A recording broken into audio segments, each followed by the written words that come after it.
Hello, everybody. Welcome to this very special interview. Today is Saturday. I know everybody is probably doing their own thing, but I want to welcome all of you to this platform today. We have a very important guest, Dr. Oretha Barko. So I don't want to mess the name up. Sogbie. I'm going to make sure I ask her to pronounce that when she gets here. But Dr. Oretha has been trending lately because she's written a book. She's written this book that I think every person, every woman, even men who have daughters, fathers, I want to encourage them to get the book. It's on Amazon and it's called Girl Raise Your Standards. This is an important book. This is something that has been trending, something that we desire, something we need in our community. You name it, this book has it. There's several pointers, several keywords that will speak to the need to raise your standards. So before we invite our guests on, my name, of course, is Glendy Jane Juniors, and that is the most important thing I like to do. Seems like I'm coming down with a cold, but I'll be okay. Because we've been planning this interview for a while, and we're finally here today, and it's something that I really want to do. So let me just tell you a little bit about the author. As you watch it, I want you to please share the show, share it everywhere, share it with anyone, share it with all of your contacts, all of your friends and relatives, so that you hear directly from the author's mouth. But we also want to encourage you to go to Amazon and purchase this book, Girl Raise Your Standards. Dr. Oretha Barko, DNP, is a writer, speaker, nursing professor, and the unapologetic voice behind Raise Your Standards. She's an immigrant from Liberia. She started her journey as a nursing assistant and rose step by step to earn her doctorate in nursing, building a career dedicated to teaching, mentoring, and elevating others. Her work sits at the intersection of empowerment, identity, and personal growth. She helps women reclaim their worth, set higher standards, and step boldly into the lives they were created to live. Dr. Barko is a wife and mom of 4, including a beautiful nonverbal son. You want to pay attention to this nonverbal son because this book, I read the dedication of this book to Ethan, and it was so soothing to me that the book is dedicated to Eating and some other people, but Eating for me is the prime person that this book is dedicated to, and I was emotional when I read that dedication piece to Ethan. She's a wife, a mom of 4, including a beautiful nonverbal son on the autism spectrum. Her experiences as an autism mom fuel her passion for inclusion, resilience, and advocating for women who carry multiple roles with grace, grit, and God. Whether she's in a classroom or at the bedside or behind the mic, her mission is the same: to remind women that their story is powerful, their voice matters, and their life should reflect their true value. I am so honored today to be able to welcome to my podcast Dr. Oretha Sogbie-Berko. Welcome, Doc. I think you're muted. Thank you so much. Can you hear me now? Yes, we can hear you. Welcome so much. Let me say that the fact that you are here, you are very important. I only interview on important people. Wow, I'm honored. Only important people. If I'm gonna take my time out to talk to you, you got to be very important. And so it's an honor to have you here. To those of you watching, please don't go anywhere. Stay put. We are also going to be looking for questions and the interactions from the people on the page, because we want this to be a session of of back interactions where people can ask questions. But we're not going to talk everything this book has here. I just lost Doc. We're not something with her connection. We're not going to talk everything we have here about the book. There's some things that we're going to keep away from you. So as Dr. Barko works on getting back on the platform, I want to welcome all of you. Anthony, welcome. Lord, I am not a deacon, neither am I a pastor, neither am I a reverend. I'm not a dean. I'm simply Glenda Jane Jr. So please don't call me deacon, deaconess. Hello to all of you. We'll wait for Dr. Barko. We're going to be talking to the author today of this book. This is Dr. Oretha Barko. And this is the book that she has written, Girl, Raise Your Standards. It is on Amazon. We will wait for her to connect. Seems that there's some connections problem. But we want all of you. I woke up this morning feeling fine. And now I think I have cold. But I'm going to be okay. I'll drink my tea soon. But so welcome to all of you. How's your Saturday going? Girl, Raise Your Standards. This is no small book. This is a masterpiece. And so I wanted to have a time to interview Doc here today. So we'll wait for her. While we're waiting, share the podcast, share the show. What we're going to be talking about, what does it mean to now we have her back? We have Doc back. So sorry about that. I don't know what happened. That's okay. That's okay. So now that you have you back, let's go ahead and start. Tell us a little bit about you. Give us some background about who you are. But I want to say something first. The first time I watched this lady on a podcast, she was talking about eating healthy. And I look at this woman talking about eating healthy with my little chubby self. I said, can you imagine? If I call her, I remember specifically about her talking about, I think it was butter or something. Butter. And I said, yeah. I'm like, if I don't eat butter, then what the hell? What else am I going to? What else I'm going? And from that time, I followed her. But this is a well-rounded woman who has experiences and expertise in different areas. The nutritional stuff, she's there. The health stuff, she's there. The mother stuff, she's there. Special needs, she's there. So well-rounded is important when we have people in our midst who have that expertise and the experience. We have to be able to humble ourselves to say, listen, I have somebody who is bigger and better here today, and I want to give her that time. So please tell us a little bit about who Oretha is. First, thank you, Sis Glenn, for this opportunity. I'm so excited to be here. I'm glad we finally made it to this interview. Yes. Because it's been back and forth, but everything is good when God is in it. My name is Oretha Sogbie-Berko. I think the Ghanaian pronounce it Berko. My husband is a Ghanaian. Okay. I am a Liberian woman, a global woman. I came to America when I was age 17. I graduated from La Curie Baptist Mission in Brownsville. We are number one. A little bit about me. I am a nurse practitioner by profession.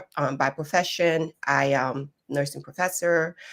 I also work with women who wants to lose weight. I do some weight loss. I'm an educator and now a new author of the book, Girl, Raise Your Standards. I'm very excited to be here today because this is a conversation that I feel everyone needs to have, not just the women that I said girl, but also men in raising your standards. Because as we're going to learn today, your mindset is everything when it comes to your life, when it comes to how you move forward. So I'm so excited to dive into this topic. I am a mom of 4, like she read in my bio. I'm a mother, I'm a Christian, I'm a wife. I live in Maryland. And I am a Liberian woman. So I'm very excited to be here today with another Liberian woman who is all about empowerment, who is about politics, who is about health, and just community empowerment. I'm so honored to be sharing this stage here with you today. Thank you so Thank much you. for the opportunity. Thank you so much. And I think just the fact that we have you here, we can't ignore the diversity that you bring. You're married to a Ghanaian. I'm excited to hear that. A Liberian, a Grebo woman. The people allow their Grebo daughter to marry the Ghana man. Yeah, yeah, That yes. is amazing. That is so amazing. Thank you. So let's talk about. I want us, before we go into the book, give us some history and growing up in. I don't know if you grew up in Liberia, you grew up in Kepamas, Monrovia, wherever you grew up. I want us to talk a little bit about. We keep losing. Doc. I think the camera's gone off. Yeah. No worries. We're here. We're gonna do this today. What is going on? I don't know. Yes. So there you have it. We're waiting for Doc to come back on. A Liberian woman. She's a nurse practitioner. She's married. All righty. Okay, there you are. Let's go. We'll do this. We It's will do something this. about my camera. I don't know. It just keep. Yeah. Okay. So a All little right. bit of So, growing up in Liberia. Yes. I grew up in Liberia. I actually graduated high school in Liberia. I live in early age. I live in Lookingtown, and then I attended St. Edward Elementary School, and then I went to La Curie. I actually attended La Curie from 7th grade to 12th grade, and I so, graduated. so let me stop you there because I'm sure there's some like Carrie people will be watching. Are you a part of the Alumni Association? I am. I And you am. guys are having your reunion soon. Yes, they I are. want to make sure I throw that in because if you were not a part, I was going to try to recruit you because Oh, like Karen Alumni Association has been one that's been in existence for a long time, they a have. very long time. So I'm very happy that you are a part of giving back to La Kere. I didn't go to La Kere, but I know a lot of people from We are La the Kere. best. Yes, Mhm. my aunt that I just lost graduated from La Kere. Oh, Yes, I'm sorry to hear yeah, that. that's okay. All right. So you talk about growing up in Liberia. You talk about I want us now to go now. You're not you live in two worlds. So Yeah. probably three. Liberia, America, Ghana, and you're linking the culture. And with all that you've done, let's talk about, did you ever see yourself writing a book? And then also you can go from there. Why did you think it was necessary to do this book, and how did we get to the title of the book? Well, I did not think I was going to write a book. If someone would have told me 10 years ago that, Oretha, you're going to be an author someday, I would have laughed in their face because writing was something that terrified me. I did not like writing. I didn't see myself as a strong writer, and I didn't think it was a skill that I could learn. Back then, I had what you call fixed mindset. I thought you were born with a writing skill, or you either had it or you didn't. Um, and there were many situations that I encountered that I had to step up my writing game. And in many instances, I ran away. For example, I talk about this in the book. I remember when my first English 101 class, and I had to write an essay about who am I. This was in college, first time in college in America. And I've always thought that I was a smart person in school. I always felt good academic wise. But then when I came to America, it's the learning process here is different. It was all about writing and research, and that was a new word coming from Liberia, where we didn't do any research or didn't do any writing on a computer and stuff. So I was terrified. I actually ran away and went to the bathroom until the class was over. It was scary. And then eventually I realized that in order to accomplish my goals, I would need to pass this class. So I tried really hard in that class. And after it was over, I thought it was done. I didn't have to do writing again until an opportunity came where I had a job, and I applied for the job, and I was supposed to get it, but it told me I needed a bachelor's degree. So I had to go back to school to get a bachelor's degree. Mhm. And that and I was excited about it. I started school, and my first class was nursing research. And oh my God, Sis Glenn, the palpitation I was having, my first assignment, it told me I had to write a literature review, create a literature review of 10 articles. And then the second part was to critique these articles. And this felt like someone was asking me to fly an astronaut to be an astronaut and fly to space. I had no clue what they were talking about. I was so terrified. I dropped out of class. I'm like, I don't need this.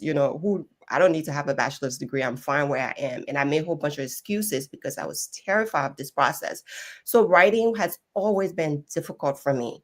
I had to put myself in that headspace to learn to write. And so to be here today writing this book, I think I found empowerment in writing. And it was the fear that kept me back. And the moment I was able to overcome my fear, I realized all along that I was standing in my own way. This wasn't something that you had to be inherently born with. This was something that you can decide, I'm going to get better at this and work towards it. And that was how I overcome that fear. So yeah, being an author today, I did not think that was going to be possible. But that is to show that when you put your mind to something and you believe you can do it, you can. So this is part of raising your standards for sure. Absolutely.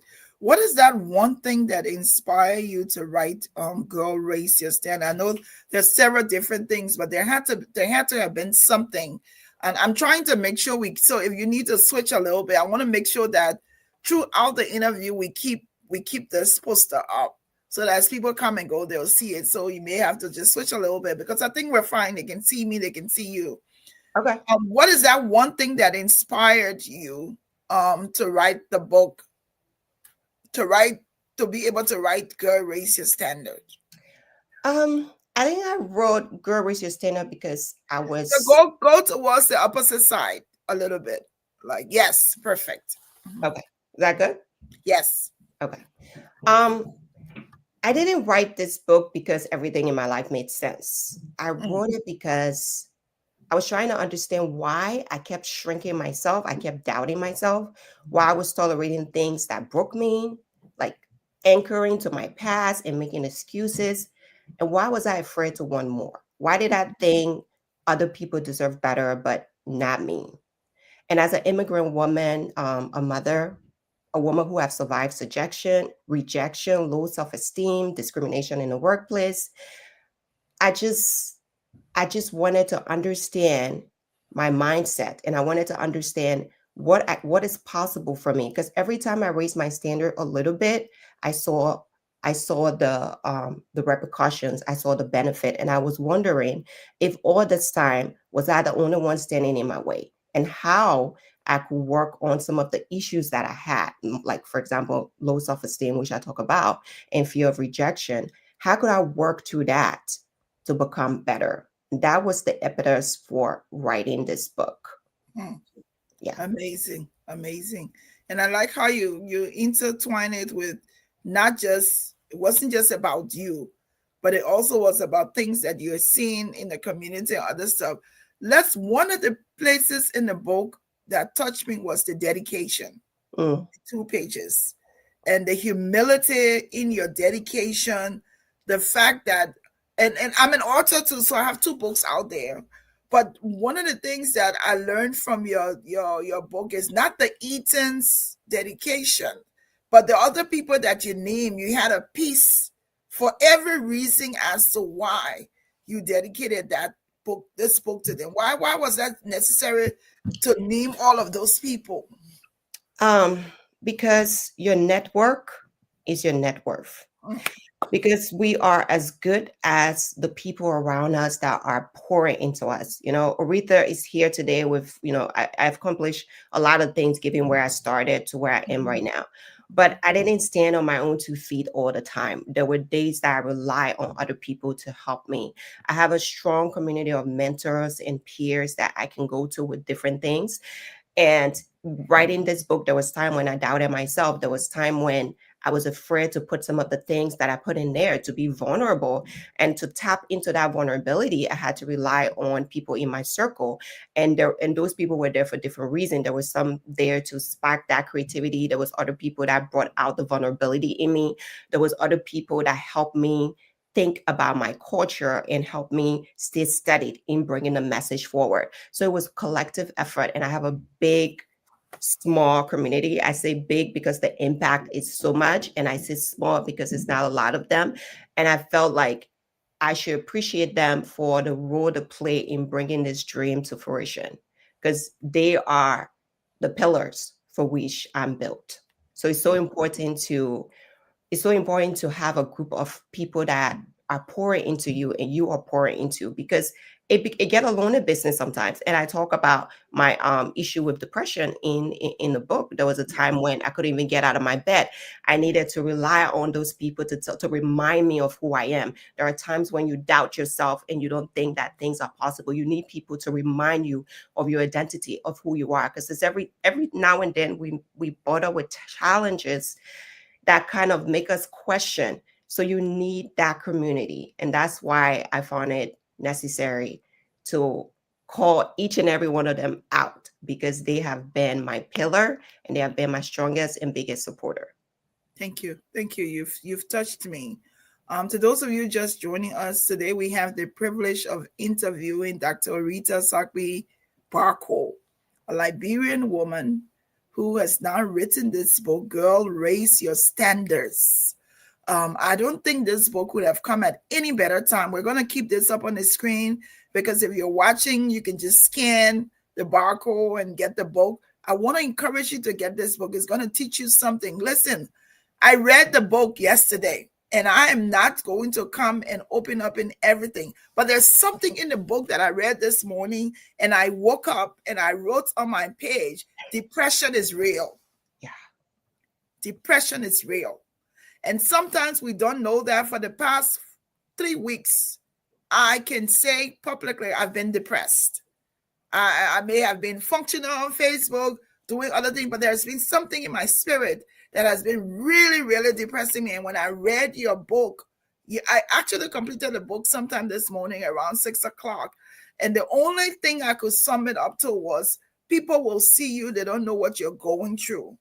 They don't know the challenges that you have.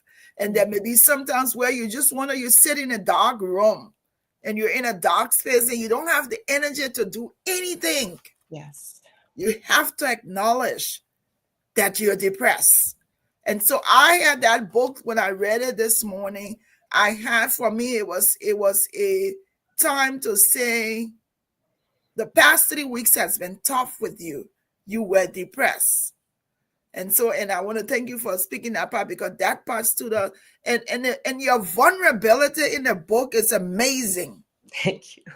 It is amazing, the book. I want everybody, every girl, you got to support this girl. If you are a man, that we're coming to Thanksgiving, we're coming to Christmas, this is holiday season. Let's support. This book would not have come at any better time now in our community as Liberians and other communities. Girl, Raise Your Standard. We'll talk about some key. We're not going to open up everything about the book, but I want you to go. If you want to know some serious secret about Dr. Oretha, go read that book. Because the woman did not hold anything back. But I want the most, and I want to acknowledge everybody who's watching. Thank you for watching. I'm also watching the feed. If there's questions here for Dr. Oretha, share it. I want to also acknowledge Carolyn Wallow, my niece, Auntie Glenda's niece, harasses me all the time. But Carolyn is a darling, and she's a friend of Oretha, and she would, every time I couldn't do this interview, I felt guilty, because I know Caroline was there. Why you want to interview my friend? So Caroline, I want to acknowledge that you're watching, and of course my brother Stephen is watching. Thank you all for watching. Please share. We're talking to a doctor. I'm extremely proud of this young woman. And I can say young because I know I'm older than she is, who is a well-accomplished Liberian woman and is not proud of where she has come from and where she is. Let's talk about my favorite part in the book, eating.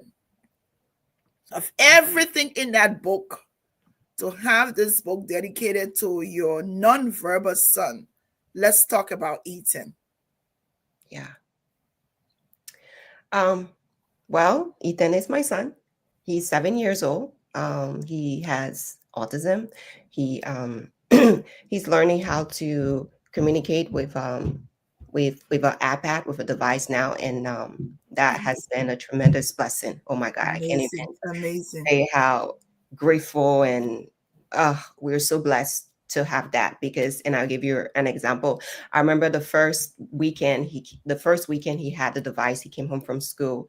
We went to church that Sunday, and we enter into Sunday school, and we at the moment we opened the door for him to go into Sunday school, he started coming outside, and I started pushing him back in, and the Sunday school instructor held onto his arm and started pulling him back in, and he was like kind of like fighting us, like toggling in between.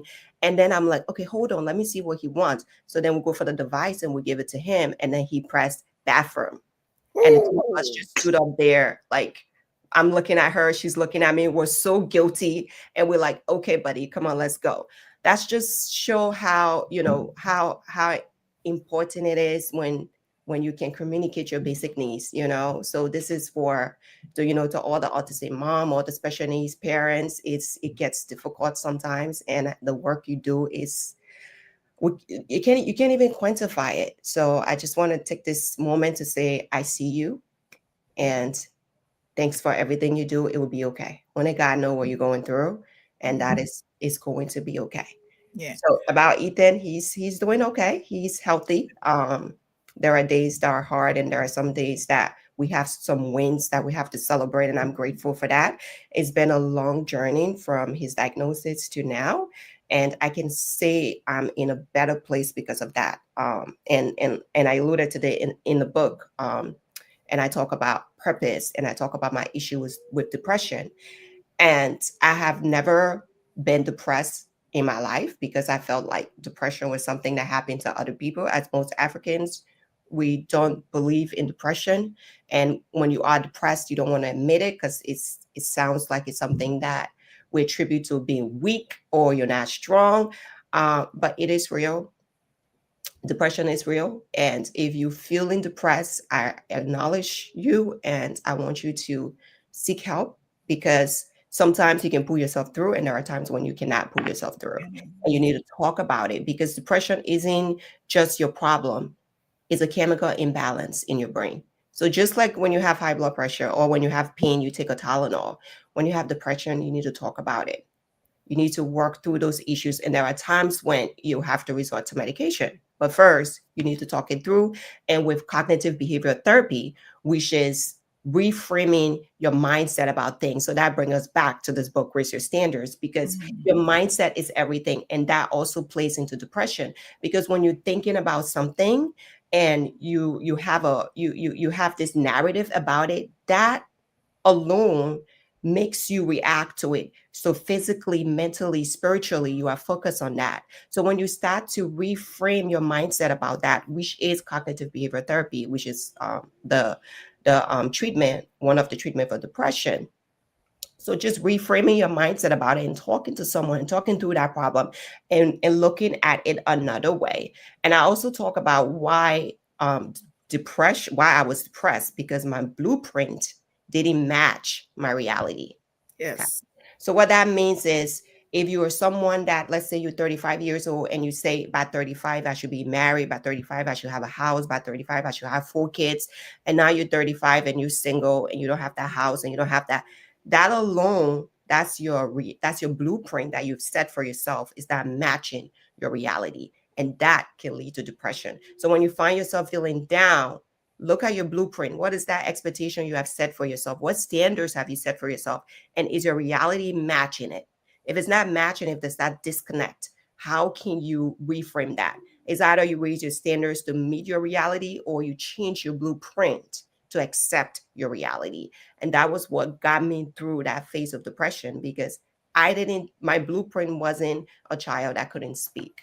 My blueprint was a kid that would read books from morning to night. My blueprint was a kid that would love science project and act work and so many other things. Like, we all want a healthy, vibrant kid. And then to have a kid that can't even tell you when they want to go to the bathroom, that was not my blueprint. So you can imagine why it was so difficult to wake up out of bed in the morning. You can imagine why you want to hire yourself and you feel this deep seated shame and embarrassment. And then when you sit down and try to work through that blueprint, okay, this isn't my blueprint, but this is what I have. How can I reframe that to meet my expectation? That was how I got myself out of that. So I know I'm going on and on and on, but I'll stop right now for any more questions you have, Sis Glendy. So that's I'm sitting here and I'm thinking, and you've said a lot, because what you're saying is, yes, sometimes we have this high expectations about ourselves, or I want to see my life a certain way. And if my life is not that way, I'm depressed because it's not that way. But the thing is not to deny yourself of the fact that you can do something else. Yeah. You can set other standards. And I think what you just explained, I want to talk briefly about those, is it 5 words in the book?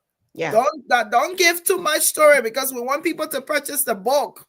Don't give too much, don't open up too much about the book, but talk about why was it important that as you're talking to us to raise our standards. And raising my standard would mean that not being stuck in a place of or be hopeless. Yeah. You got to be able to move on, is what I heard you saying. Yeah. Let's talk about why you think purpose, confidence, boundaries, self-worth, identity were keywords that will lead someone, or lead a man or a woman, to be able to raise their standard. Girl, raise your standards. How would these words contribute to helping me raise my standards? Yeah, so that's a very good question. So these I call them pillars. These pillars in the book, the identity, the self-worth, Yeah, hold on. That's another thing in the book I like, is like, why were there not chapters? Why are we having pillars? Okay. So we're having pillars because pillar is something that's a foundation and is Yes. supportive of you. Ooh, Yeah. beautiful. So that's why I went for pillars, because when you say raise your standards, there's so many different things that come to mind depending on who you are, depending on your perception, raising your standards. And the reason I decided to have these 5 pillars was from one of my favorite stories in the Bible. Not to get all Christian and everything, but this is one of my favorite stories in the Bible, and it's in the book of Esther, and in regards to Queen Vashti. When Queen Vashti when the king summoned her to parade herself in front of his guests, when he was having this big party, and he wanted her to parade herself and show her beauty, and she found it indignified, and she said no, and she refused the call. From my point of view, or from my understanding, she set boundaries, right? And she's like, I'm not going to do that. And she said no. And as a result, she lost the crown. He picked another queen. So I said to myself, when you tell people to raise their standards, what else needs to go with this? Because there are times when you feel like you're raising your standards and then the repercussion hits and you're like, maybe I shouldn't have aimed so high, because there can be repercussions. Like for her, she lost her crown. So was it really worth it to implement boundaries? So what is my responsibility here when I tell people raise your standards?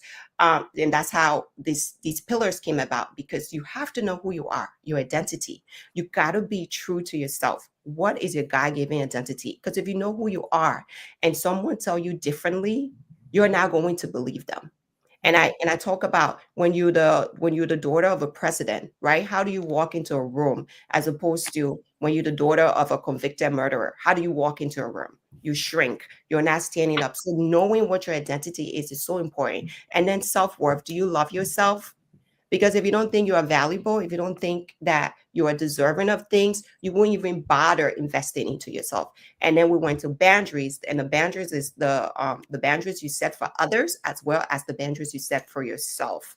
And then we went to confidence, and confidence in this regards, in terms of this book, is about the action you take. It's about doing something. Oh, I want to have a talk show. It's about actually coming on and starting the talk show, not just the planning phase, but taking action to do something about where you want to go. And then that purpose I talk about is the purpose that God has given you, because we're all here for a reason. We're not just here by accident. You are here and you are intentionally and purposely created by God. So what is that purpose and what are you here? So the reason these 5 pillars fit together is when you're raising your standards, you need to make sure that you are true to your identity. You need to make sure that you have these things that are anchoring you, because there are times when you will raise your standard and there will be repercussion, and you need these pillars to fall back on. So for example, some people raise their standards by having a lot of money, financial success, but they still have low self-worth. And let's go back to the news, like P. Diddy, billionaire, hit billionaire status, and look at the things he's doing behind closed doors, right? Is that really raising standards? So you can have money, but if you have low self-worth, you will self-destruct. You can have financial success, and there are some people that have done so well for themselves, and now they like CEOs and running their own businesses and stuff. But because of issue with self-worth and identity, they cannot hold on to that. They keep self-destructing, or they keep sabotaging, or they feel like they're not good enough, or they always need more and more and more and more. So raising your standards mean, how can you anchor yourself to those personal pillars? How can you build your foundation so that the house is not easily broken, so that external condition is not easily swaying you? You know who you are, and you anchor within that purpose. That's why I talk about the 5 pillars, so that you can be dominating in one thing. And like I explained, I was dominating in my career. I've done everything I wanted to do in terms of my career, and at home I couldn't get out of bed. Absolutely. So Absolutely. you have to balance. This is about being holistic. How can you balance your internal vibration with your to the external world? How can you find that center, so that when the world tries to show you who you are, you can stand fast and say, that's not who I am. This is who I am. Absolutely.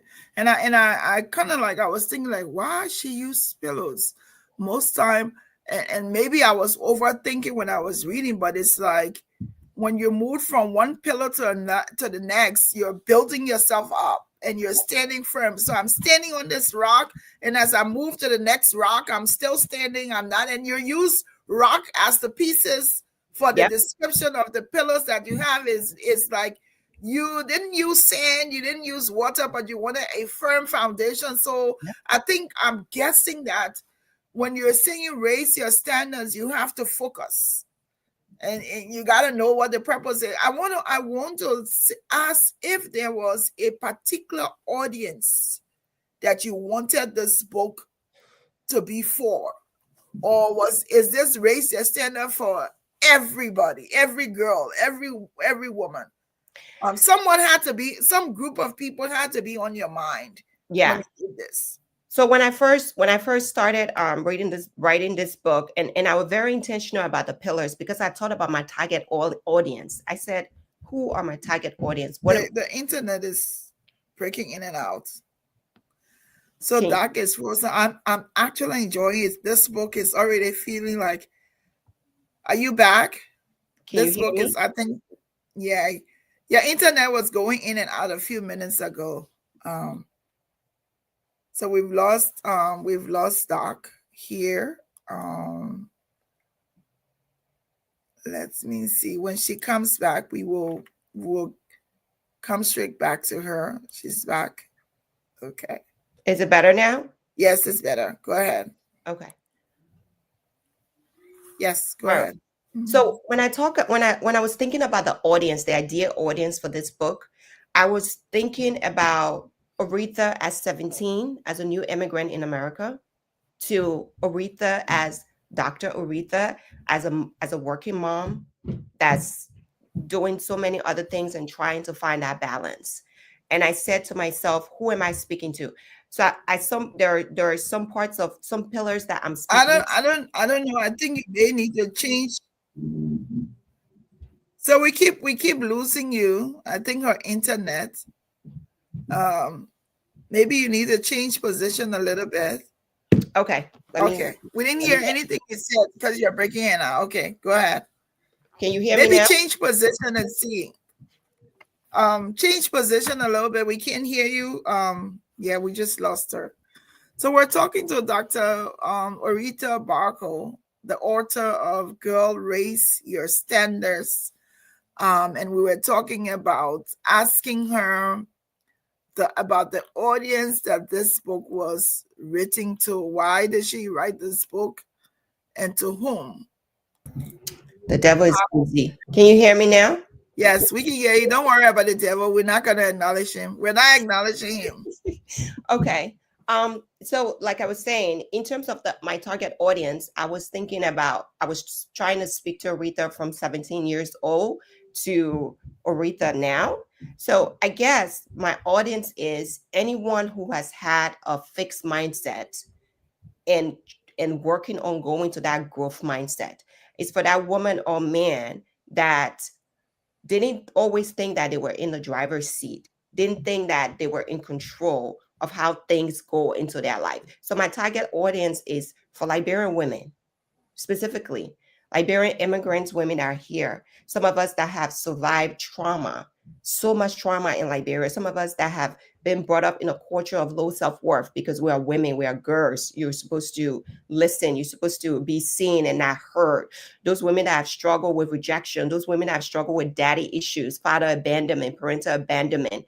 Those were the ones I was talking to. Those women that have questioned their confidence when you step into a room. Those women that don't feel good enough, those immigrants that feel like they lack in comparison to their counterparts. So my target audience are African women, immigrant women, women with multiple careers, and new immigrants that started out in a new country that ever doubted themselves. So this is specifically for anyone who think that they can do better, who thinks that their mindset, when they put their mind to something, they can get to the next level. Or if you ever doubted yourself, how to strengthen your mindset. So my target audience are for people that are interested in personal development, because personal development has gotten me here. Yes. So I hope I answer your question. Yeah, I think you did answer the question. Let's talk a little bit about of course, in everything that you want to do, there are people, naysayers, who may come and say, okay, if you want to raise your standard, you say, oh, I wanted to be this and I can't be that. I want to be like, I've always wanted to be a lawyer. Always wanted to be a lawyer. Okay. And my father also wanted me to become a lawyer. Well, I am not a lawyer. So I had to change my course of education from wanting to become a lawyer to going into healthcare because I had babies who were premature. And so I fully changed my career from becoming a lawyer to becoming a nurse. But to some degree, I still felt that there were people who knew my dad who were disappointed that I'm not a lawyer. So how are you able to raise your standards to ignore the naysayers or ignore third-party people or ignore people who want you to focus, who in their own minds have planned out your life and not giving you an opportunity to live your life? How are you able to authentically raise your standards and ignore those things?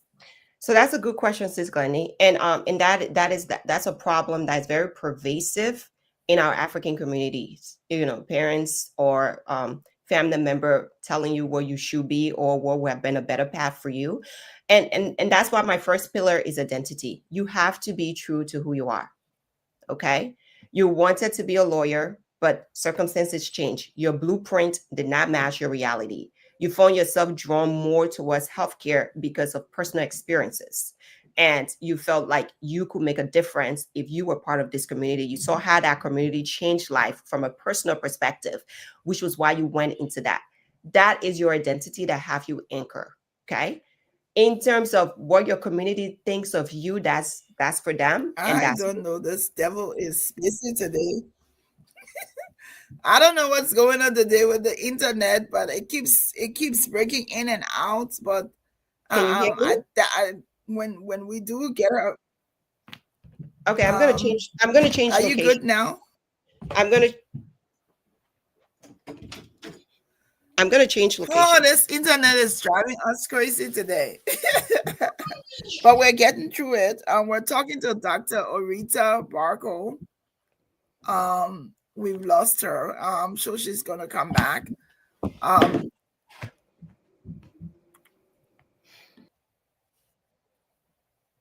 and to those of you watching, please, please, please, we've pinned the book. We've pinned the link to the book. We've also have this flyer up.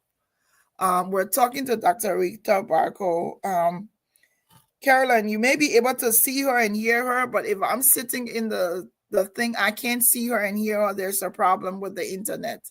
So I can only see me and I'm not able to see her. So that's a problem. But we'll get her back on. There's something going on with the internet today. But it's a very, very, very important conversation. Very important. Can you see her now? You cannot see her now because she's off the screen, Carolyn. It's just me that's on the screen, so I don't know what you're seeing. But anyway, we'll wait for her to come back on, and so that we can continue this conversation. I want to say thank you to all of you watching this podcast. Very important. We're talking today. We have the opportunity to be speaking to Dr. Oretha Sogbie-Berko. She's this book here.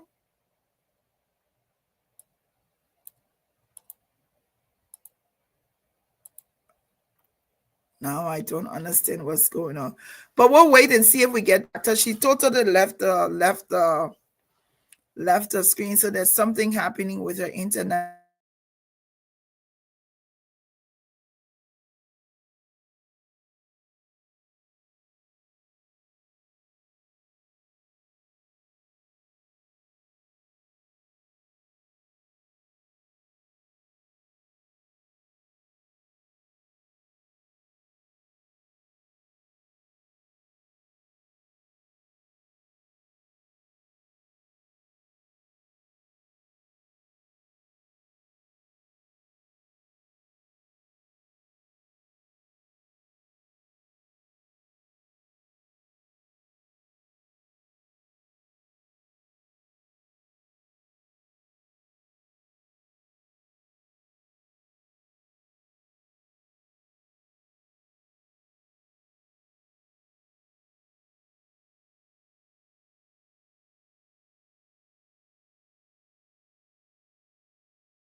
Somebody, I need to remove somebody. I have two of you now. Which one is yours? Which one is better? Is the one that's on the screen yours? Doc, can you hear me? Yeah, I can hear you. I think I just left. I took. You should have one now. I think I got off the other one. Okay, so this one is fine. Yeah, that's fine. I had to change location. Yeah. Okay. All right. All right. So, folks, we're so sorry for the interruption. We're really, really sorry. We attributed this back and forth to the devil, his visit, but we're gonna continue here. And if we don't get, and if it means that we'll come back another day to do this, we will do it because of the interruption. I know Doc has somewhere to go, but I don't even remember the question, but if you remember, you can continue. Yeah, you were talking about expectations in our community. You wanted to be a lawyer, and then you changed path and decided to go into healthcare. And there are family members and external environments that are still holding you accountable to your lawyer dreams. And how do you raise your standards when you have to deal with these expectations? And I said you have to revert to who you are. You have to go back to your identity, which is why So identity. I'm seeing that they're saying, hold on one second, they're saying, think, Doc, I think we may have to, someone is saying they cannot hear us. Oh, So I'm going to end the live stream.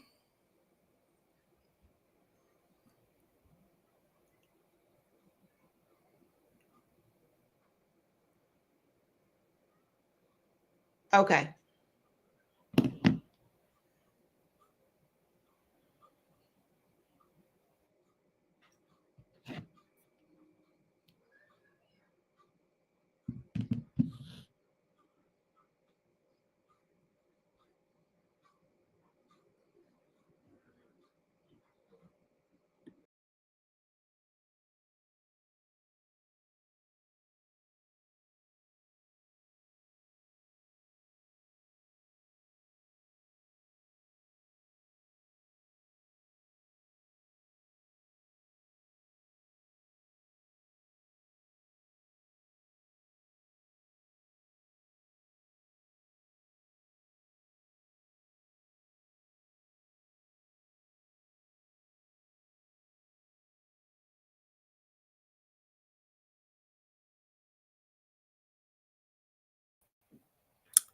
My people, the devil is busy today. We want to make sure someone is trying to, who is this? Delete comment. Someone is trying to, I don't know what's going on. Can you hear me? Can you hear me? Can anybody hear me? Can you hear me? Please let me know if you can hear me.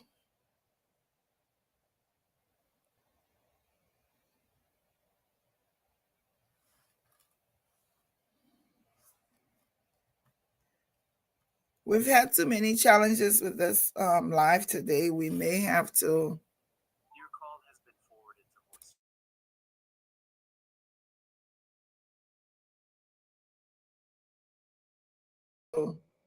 Your call has been forwarded. Okay. I was trying to see. Okay, they can hear us. So let's just continue. I don't know what's going on in and out. And I'll tell you this, Doc. We will plan another day. Okay. To do this interview. We will do it again, and we will do it well. I don't know what's going on today with Carolyn says she can hear us, but we'll do if you want, we can answer the question and see if we can do 2 more questions. Okay. And then we can go from there. All righty. So the last question I was answering was to stay true to your identity, know who you are as a person, and you have to understand that life is fluid. And you could have one blueprint, but as life go by, your expectation may not meet your reality, and you will have to shift. You either shift your blueprint, which you did, and now you're doing very well in healthcare. You are changing life. You are a valuable member of the healthcare team, and that brings you happiness. That brings you joy, and that's what's important. You are in charge of your own life, and you cannot please everybody. You are only accountable to yourself.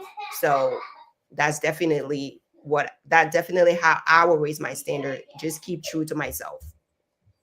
Yeah. Want to encourage all of you who's watching. We're sorry for the difficulties we have. I'm going to promise Dr. Barko, we're going to want to make sure we encourage all of you who hear and have watched. We understand with the technical difficulties, we may not have been able to just have a smooth ride, but we've learned a lot about this book and about everybody. I will make myself available to you. I also want us to not we want to highlight the book, but find a group of women.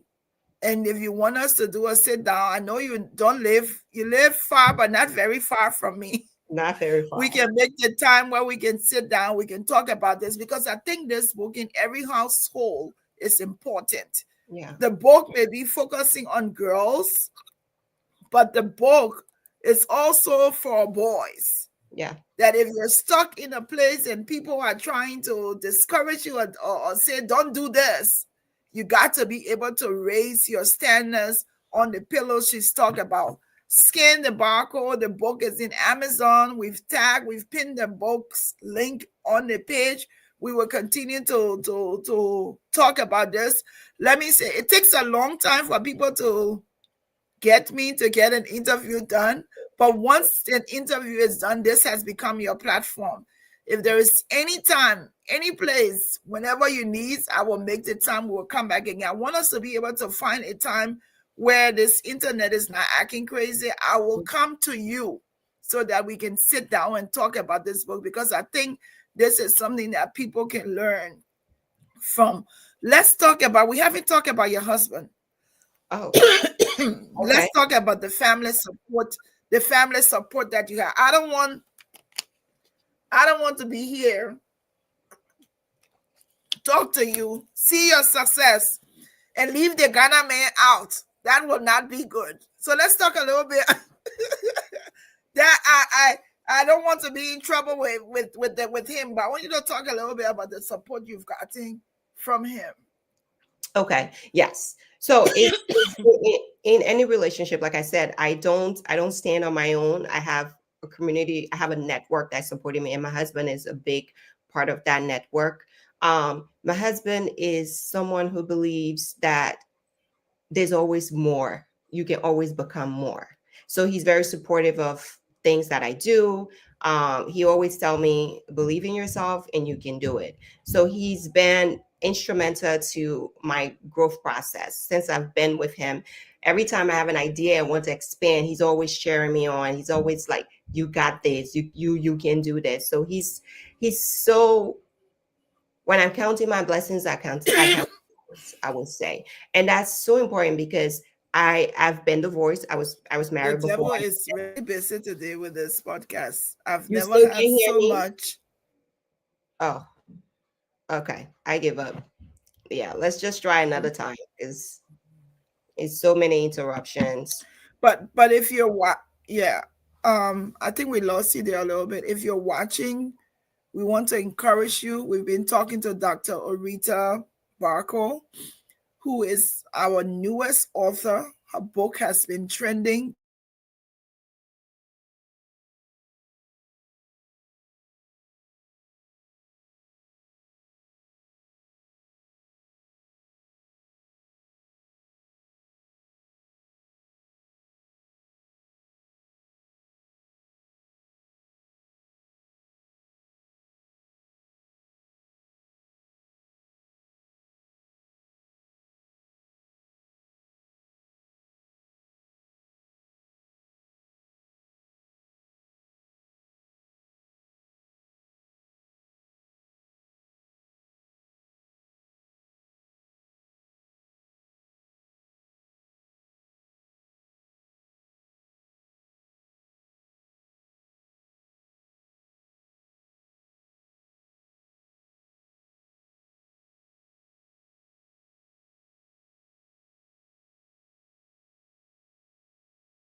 Folks, we're so sorry for the interruption. I don't know what's going on, but thank you for watching. We will do this live again. We're going to sign off now. I am not sure what happened, but go ahead and purchase Dr. Oretha's book, okay? Thank you.